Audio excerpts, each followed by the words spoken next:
Here are some quick tips for avoiding workout injuries. 1. Warm up properly. Always start with a 5-10 minute warm up to prepare your muscles and joints. 2. Use correct form. Pay attention to your posture and technique.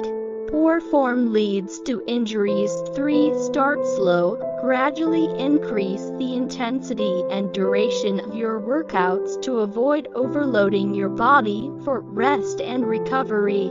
Give your body time to heal with rest days between intense workouts. 5. Listen to your body. Don't push through pain. Stop if something feels wrong.